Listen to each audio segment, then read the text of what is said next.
seeks to transform the heart of downtown Pensacola. Money used to beautify downtown should instead be used to mend these housing issues.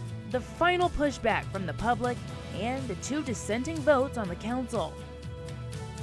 The longest government shutdown in history is over, but its effects linger. The real human impact is never fully recovered. The deal that ended the gridlock and what comes next. The 8-week-long shutdown and approaching holidays leaving many families struggling to balance their budgets. Well, every case is considered on an individual basis. Some Northwest Florida residents are eligible for an extension on their utility bills, but the criteria is strict.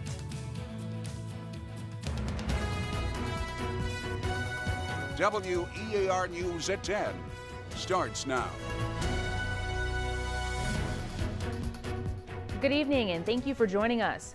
The Reimagine Palafox project will soon become a reality. Tonight, City Council members casting their final votes to move forward with the $10.7 million project. The idea was met with pushback all the way to the finish line.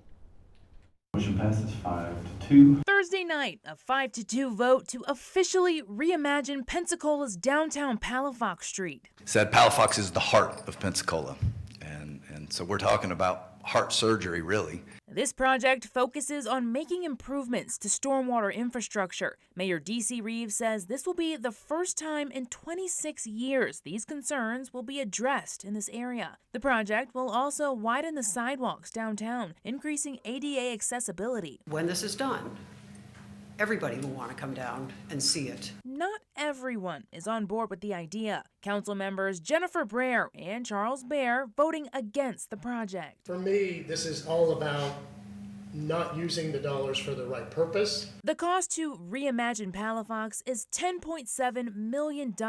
About $7 million is coming from the Community Redevelopment Agency funds. Councilman Charles Baer says those dollars should only be used to cure blight or create affordable housing. City officials say the CRA funds for this project are designated for street-related upgrades. Councilman Baer suggests funds should instead be pulled from the stormwater tax. You can't spend stormwater upgrade money on anything but stormwater. That's the whole point of it. It is just for stormwater, and I don't know why we are dipping into this. Some community members making their final bids to stop the project. Money used to beautify downtown should instead be used to mend these housing issues. Say the majority of us, if anyone bothered to ask us, don't agree that we need to spend millions more on a beautification process for one of the most beautiful streets in the city. The council also addressed concerns from business owners, some fearing they will not only lose clientele during construction, but that they may have to shut down shop completely. Council members say there is a chance these storefronts will be at risk, but it's one they're willing to take. I think it's a great project. It's going to make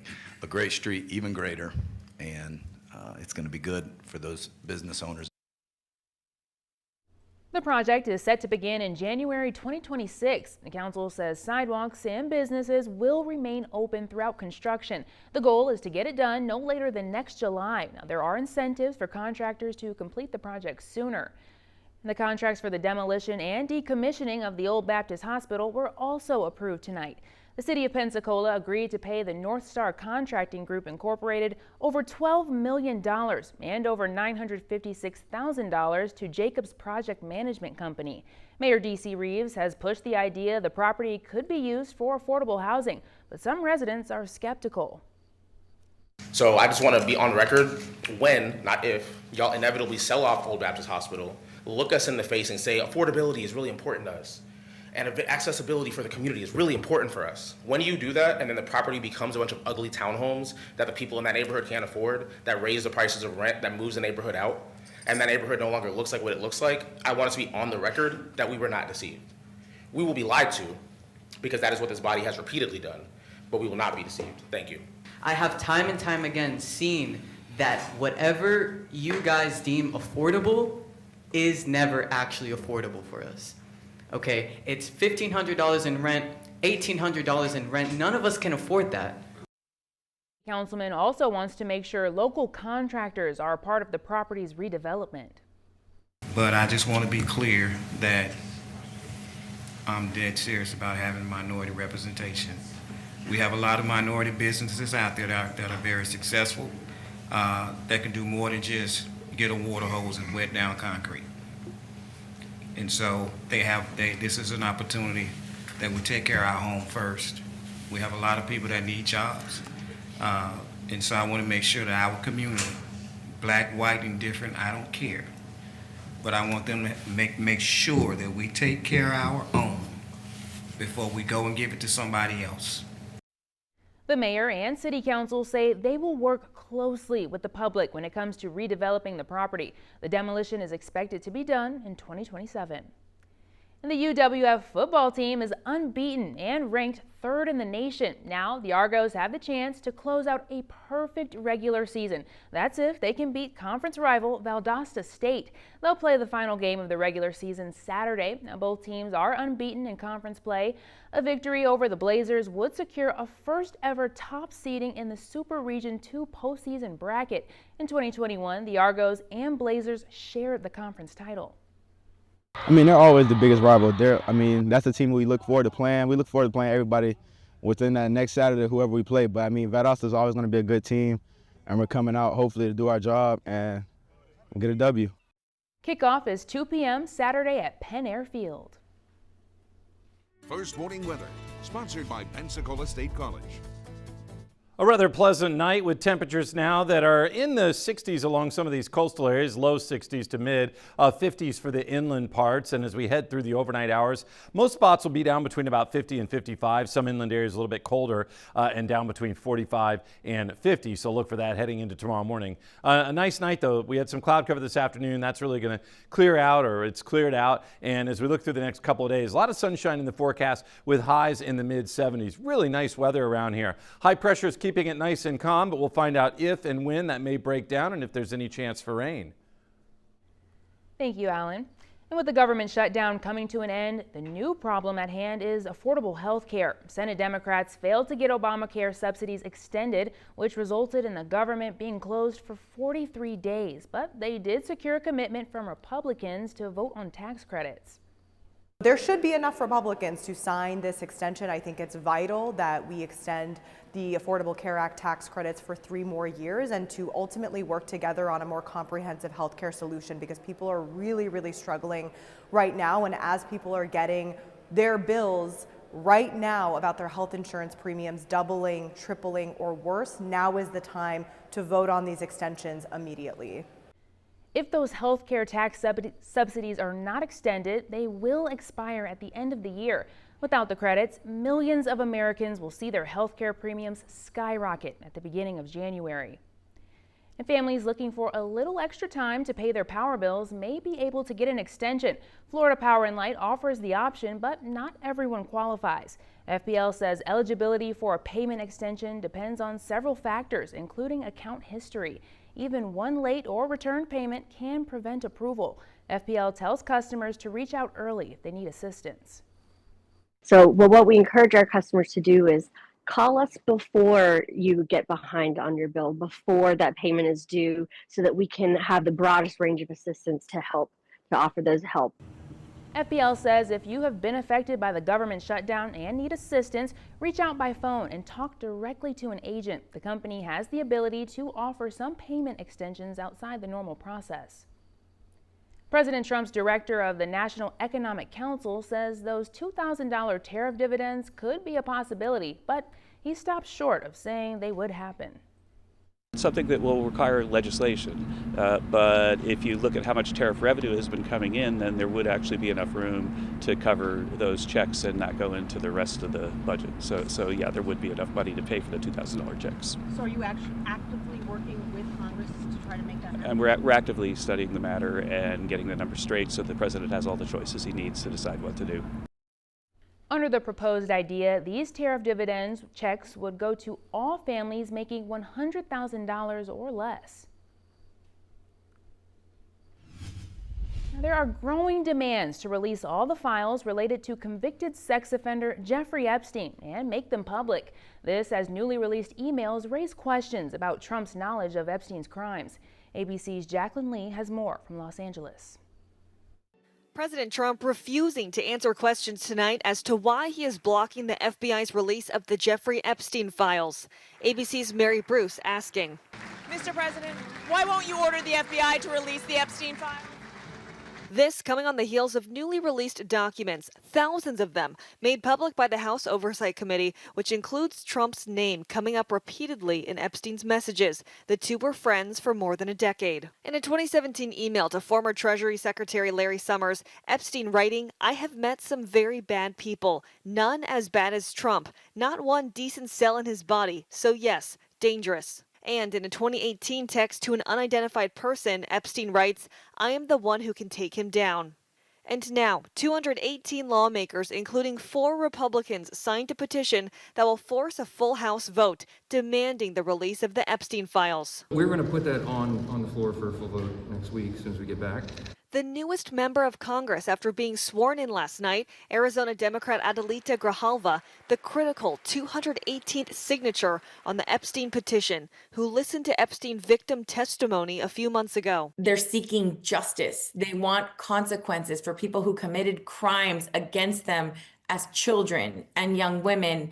And when we finally get to that point, it's going to be really powerful. While the White House insists Epstein's emails prove the president did nothing wrong, Democrats say otherwise. Jacqueline Lee, ABC News, Los Angeles. Alarming cases of technology expertly impersonating the people closest to us. How to avoid falling for AI-generated audio. Download the WEAR News app now. Sponsored by Forrest Jordan and Associates.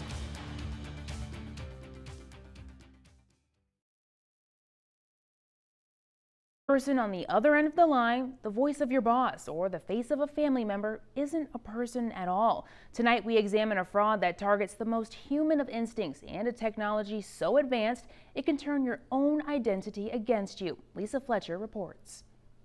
Hi, this is Lisa Fletcher, an investigative reporter for Sinclair Broadcast Group. This video may not be perfect, but it is entirely AI generated. That video was created in less than 3 minutes with a single photo and 3 seconds of my voice. Anyone from, the 8-year-old to the 80-year-old can create a realistic deepfake attack in just a few minutes. Good enough to fool a government agency? Oh, definitely to fool a government agency. I think more troubling is good enough to fool, the parent of a child, good enough to fool someone who works every day with a coworker. Meaning what we see and hear can no longer be trusted. On a single image, one single image of you, I can make a perfect video of you. Brian Long is the CEO of Adaptive Security. He helps companies build defenses against deepfake AI attacks. Just on the time period of, say, a voicemail greeting, just that little tiny bit, we can use to create a deepfake of your voice. And not just my voice capable of understanding what's being said and responding in real time. This isn't about politicians or celebrities anymore. It's about you. During our interview, Brian demonstrated in a live call how a deepfake of my voice could trick a coworker into giving up a password. It's Lisa Fletcher. I'm about to go on air and I can't get to my computer to reset my password. Can you please help me reset it and text me the code? I need it urgently. Yeah, sorry, I'm not sure I have the ability to do that. How can I know it's you and what can I do? Okay, I understand your concern. I need you to do this quickly. Can you verify my identity through company records or check my employee ID? Once you've confirmed it's me, please reset my password and text me the code immediately.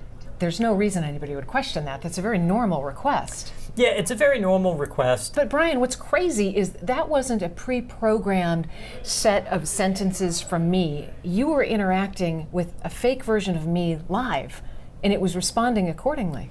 Yeah, and it will respond and remember the conversation. Long says the threat is costing corporations millions. In 2024, Hong Kong police say a finance worker at a multinational company was tricked into paying out $25 million after criminals used deep fake technology to pose as the company's chief financial officer in a video conference call. Sam Altman, the CEO of OpenAI, recently warned the world is on the cusp of an AI fraud crisis. There's no way it can be controlled because, you saw earlier this year that China came out with a model called DeepSeek. which is a open source model. And it has little to no moderation. So if you ask it to do bad stuff, it'll probably do those things. In 2024, U.S. Senator Ted Cruz was targeted in a deepfake scam. Audio of his voice was used in a robocall, attempting to spread misinformation and influence public opinion. Separately, a deepfake impersonating Ukraine's foreign minister enabled a criminal to get on a call with the chairman of the U.S. Senate Foreign Relations Committee and demand sensitive information. Well, if it's indiscernible from the authentic voice, where does that leave us? Yeah, I mean, look, it's really leaving us in a new reality where individual consumers need to think twice before, trusting a video or audio of someone that they know. For Spotlight on America, I'm Lisa Fletcher. First Warning WeatherNet is sponsored by Peden Air Conditioning, Plumbing, and Electrical. Here is Chief Meteorologist Alan Strom. Well, we're back in a dry weather pattern after seeing the cold weather earlier this week. We're in a little bit of a warming trend. In fact, late tonight, we've got some 50s here showing up on the map, low 60s along some of those coastal areas. And overnight, most of the coastal zones will run between about 50 and 55 degrees, with some 40s showing up for some of these inland areas where it will be a little bit cooler first thing tomorrow morning. And then during the day, I mean, it really warms up very nicely to a high right in the middle 70s. A really pleasant day tomorrow yet again.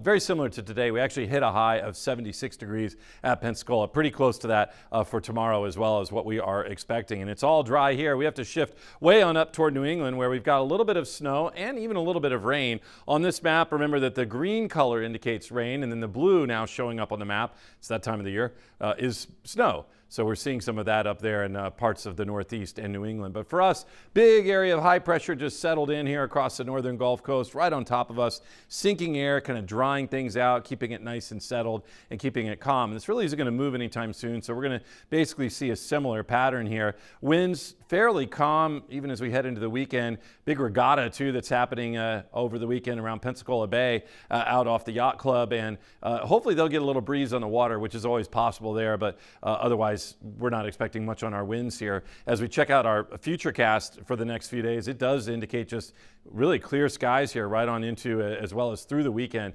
Lots of sunshine in our forecast. So it looks very nice for Friday as well as right on through the weekend. Tropics all quiet. Water's really cooled down up around here quite significantly. Even though hurricane season runs through the end of November, we wouldn't really be worried about stuff this time of the year. So our coastal conditions show things are pretty calm there and should be fairly calm tomorrow, as you can see from our Cito Marine forecast.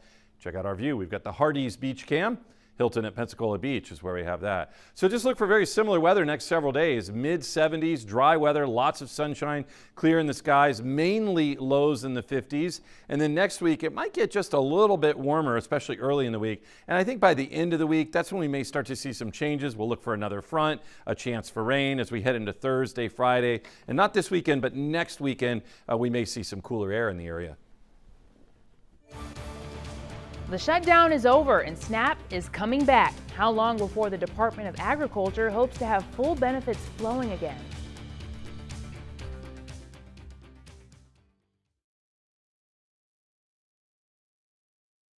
The 401k limit by $1,000. The same increase applies to 403(b)(s, governmental 457 plans, and the federal government's thrift savings plan. It's also raising the catch-up contribution limit for those 50 and older by $500 and the limit on both types of IRAs by $500 as well. The federal government is working to get SNAP benefits out to recipients now that the government shutdown is over. More than 40 million Americans were left in limbo when the Department of Agriculture announced they could not distribute food stamps for November. Agriculture Secretary Brooke Rollins said her department began to work on getting benefits out last night. The agency hopes to have full food stamp benefits out to recipients by Monday. And eating ultra-processed foods may significantly raise the risk of developing colorectal tumors and cancer. That's according to a new study in the journal JAMA Oncology. The study followed more than 29,000 female nurses for a median period of 13 years. It found people with the highest intake of ultra-processed foods had a 45% higher risk of developing those growths by age 50 compared to people who limited it. If you have concerns about your health, it's always a good idea to set an appointment with your doctor. And it's your last chance to see the Blue Angels practice before the end of their season. When, where, and what to know before you go.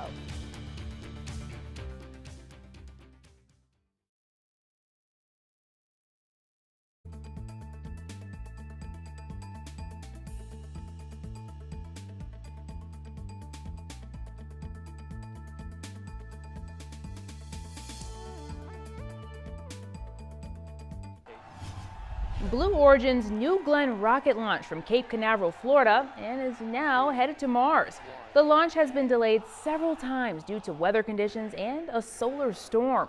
The Blue Origin mission will deliver 2 NASA satellites to Mars. This is the first launch with a commercial payload. The reusable 2-stage heavy-lift New Glenn rocket is named after John Glenn, the first American to orbit the Earth. And the National Naval Aviation Museum at NAS Pensacola will reopen to the public tomorrow. Visitors will also be able to watch the Blue Angels practice before they retire for the season. Flightline gates will open at 11 a.m. with the practice starting at 1.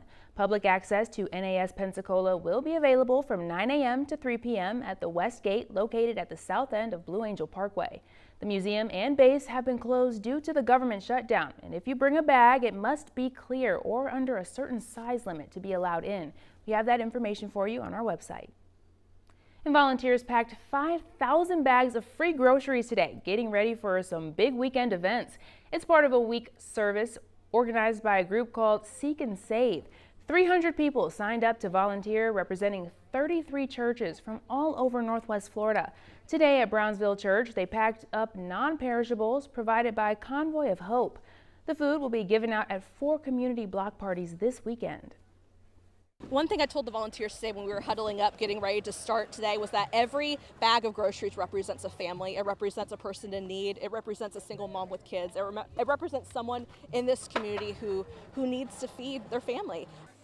The block parties will also offer children's activities and free lunch. They're happening Saturday at Brownsville Church, Theos Church, and Fellowship Church in Pensacola, as well as Milton First Assembly. We've got more information for you on WEARTV.com. Chime In, sponsored by Florida Power and Light. And we're showing off your perfect pets. To share your pictures and videos, text WEARTV to 95577 or look for the Chime In tab on our website.